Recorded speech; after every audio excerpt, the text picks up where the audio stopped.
ഛത്തീസ്ഗഡിൽ മലയാളി കന്യാസ്ത്രീകൾക്കെതിരെ മനുഷ്യക്കടത്തിന് കേസെടുത്ത സംഭവത്തിൽ വലിയ പ്രതിഷേധങ്ങൾ തുടരുകയാണ്. എന്നാൽ കേരളത്തിലും സമാനമായ രീതിക്ക് കേസെടുത്തിട്ടുണ്ട്.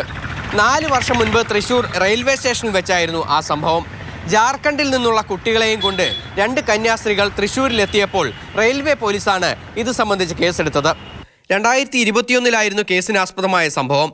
ധൻബാദ് ആലപ്പുഴ എക്സ്പ്രസിൽ 3 പെൺകുട്ടികൾ തൃശൂർ റെയിൽവേ സ്റ്റേഷനിൽ ഇറങ്ങുന്നത് കണ്ടുവെന്നാരോപിച്ച് കേസ് ഫയൽ ചെയ്യുകയായിരുന്നു.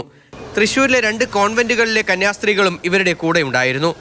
ഇതോടെ ഇത് മനുഷ്യക്കടത്താണെന്ന് ആരോപിച്ചുകൊണ്ടായിരുന്നു തൃശൂർ സ്വദേശിയായ യുവതി റെയിൽവേ പോലീസിന് പരാതി നൽകിയത്. അന്ന് സംസ്ഥാന സർക്കാരിന് കീഴിലുള്ള തൃശൂരിലെ റെയിൽവേ പോലീസ് സ്റ്റേഷനിൽ ഇത് സംബന്ധിച്ച കേസ് രജിസ്റ്റർ ചെയ്തു. മനുഷ്യക്കടത്തും ബാലനീതി നിയമത്തിലെ വകുപ്പുകളും ഉൾപ്പെടെ ചുമത്തിയാണ് കേസെടുത്തത്. എന്നാൽ വിചാരണഘട്ടത്തിൽ നിർണായകമായ തെളിവുകളൊന്നും തന്നെ ഹാജരാക്കാൻ പ്രോസിക്യൂഷന് കഴിഞ്ഞില്ല. പെൺകുട്ടികളെ അവരുടെ മാതാപിതാക്കളുടെ സമ്മതത്തോടെയും അവരുടെ സ്വന്തം ഇച്ഛപ്രകാരവുമാണ് കൊണ്ടുവന്നതെന്ന് കന്യാസ്ത്രീകൾ കോടതിയിൽ വാദിച്ചു. ഇത് കോടതി അംഗീകരിച്ചു. പ്രാഥമികമായി പോലും കേസ് തെളിയിക്കാൻ പ്രോസിക്യൂഷന് സാധിക്കാത്തതിനാൽ കേസിൽ ഇരുവരെയും കുറ്റവിമുക്തരാക്കി. തൃശൂർ പൂമലയിലെ കോൺവെന്റിലെ കന്യാസ്ത്രീകളാണ് സംഭവത്തിൽ പ്രതികളായിരുന്നത്.